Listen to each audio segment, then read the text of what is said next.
Akala ko na. Nakalimutan yan eh. Kuya.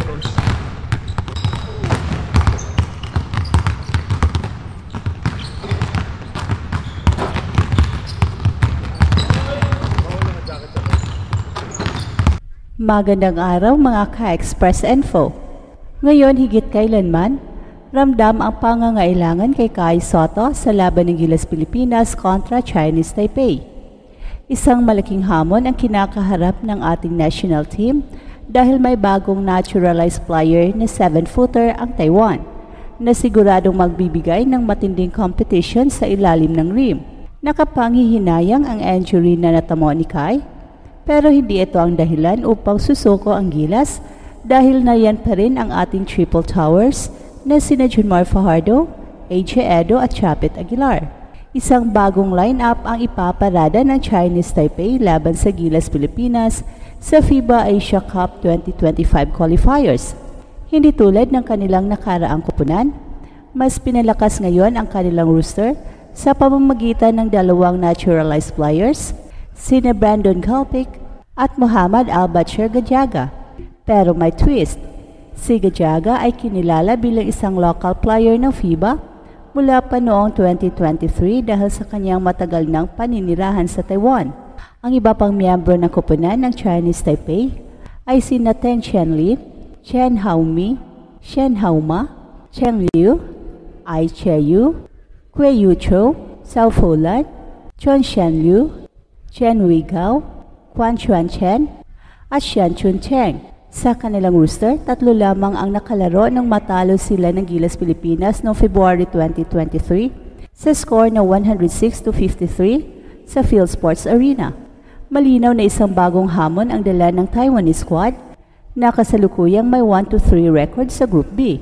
Ang pagkakaroon ng isang naturalized player na kansing tangkad ng 7-footer na si Brandon Kalpik ay siguradong magbibigay ng panibagong dimension sa laro ng Chinese Taipei. Sa kanilang laban kontra New Zealand noong November, nakapagtala si Kalpik ng 8 points, 7 blocks, habang si Gajaga naman ay may 14 points.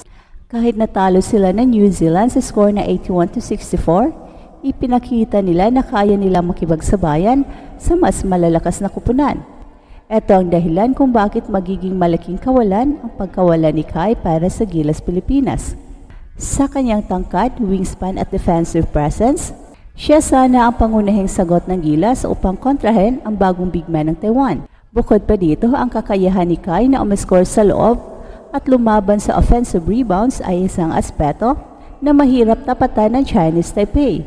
At kahit wala si Kai, hindi nangangahulugan na walang sagot ang Gilas sa panibagong hamon na ito. Nariyan pa rin sina Junmar Fajardo, AJ Edo at Chapit Aguilar, ang ating triple towers. Si Junmar Fajardo na kilala bilang The Kraken ng PBA ay isa sa pinakamalalakas at pinakama-impluwensyang sentro sa kasaysayan ng Philippine basketball. Sa loob ng mahigit isang dekada, pinatunayan niya ang kanyang husay sa ilalim ng ring sa pamamagitan ng kanyang malambot na touch, mahusay na footwork at matibay na depensa. Sa taas na 6'10" at may malawak na wingspan, si Junmar ang naging sandigan ng San Miguel Beermen sa kanilang tagumpay sa PBA, kung saan nakakuha siya ng maraming MVP awards at championships. Ngayon, bilang isa sa mga veterano ng Gilas Pilipinas, siya ang inaasahang magiging pangunahing pwersa sa poste, lalo na sa laban kontra sa malalaking kalaban gaya ng Taiwan. At sa darating na laban ng Gilas Pilipinas kontra Taiwan sa FIBA Asia Cup qualifiers, isang matinding match-up ang inaasahan sa pagitan ni Junmar Fajardo at ng naturalized player ng Taiwan na si Brandon Kalpik. Si Kalpik ay isang 7-foot-tall rim protector na kilala sa kanyang defensive presence at shot blocking ability. At dahil dito, magiging hamon para kay Junmar kung paano niya magagamit ang kanyang footwork at veteran instincts upang maiwasan ang depensa ni Kalpik. Alam naman ng lahat na isa sa mga pinaka-epektibong armas ni Junmar ay ang kanyang low post moves at soft touch sa loob. Kaya't magiging susi sa laban kung paano niya gagamitin ang kanyang karanasan upang maiwasan ang mga shot blocking attempts ni Kalpik. At maliban sa opensa, Malaking papel din ang gagampanan ni Junmar sa depensa ng Gilas. Kailangan niyang pigilan si Gelbik sa ilalim ng ring at tiyakin na hindi nito madumi na ang paint. Magiging crucial din ang kanyang rebounding skills, lalo na sa defensive boards, upang maiwasan ang second chance points ng Taiwan. Ang physicality ni Gelbik ay isang bagay na kailangang paghandaan ni Fajardo, pero alam ng fans na sanay na siya sa mga ganitong laban, lalo na sa PBA, kung saan lagi siyang binabantayan ng malalakas at matitibay na import. Ang kanyang diskarte at pagiging matatag sa ilalim ng ring ay tiyak na magiging mahalaga sa laban na ito. Ang magiging performance ni Junmar ay makakaapekto sa tsansa ng Gilas Pilipinas na manalo kontra Taiwan. Kung magagampanan niya ng maayos ang kanyang papel bilang pangunahing bigman ng kupunan, malaki ang posibilidad na magkaroon ng kontrol ang Gilas sa loob ng paint na magbibigay ng mas maraming scoring opportunities sa opensa at mas matibay na depensa laban sa Taiwan.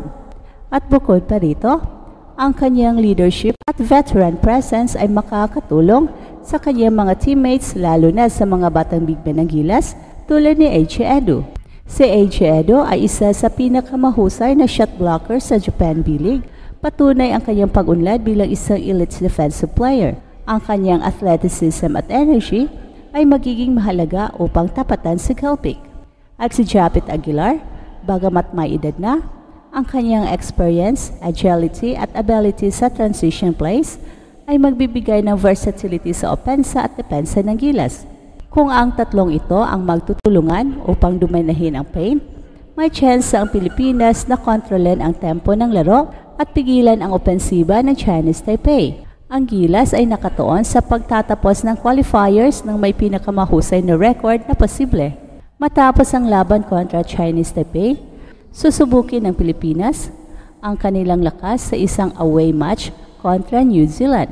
Matatandaan na noong February 2023, tinambakan ng Pilipinas ang Chinese Taipei, pero ibang kupunan na ang kanilang makakaharap ngayon. Bago ang kanilang laban sa Chinese Taipei, sumabak ang Gilas Pilipinas sa Doha International Cup kung saan nagtala sila ng 1-2 record. Nanalo sila kontra Qatar, pero nabigla sa mga malalakas na kupunan tulad ng Lebanon at Egypt. Bagamat hindi ito ang ideal na resulta, malaking tulong pa rin ito upang masanay ang team sa high-level competition bago sumabak sa qualifiers. Oo! Game one. Sige. Wednesday, Scott. Feed the ball a little bit. Yeah. Show the ball just a little bit.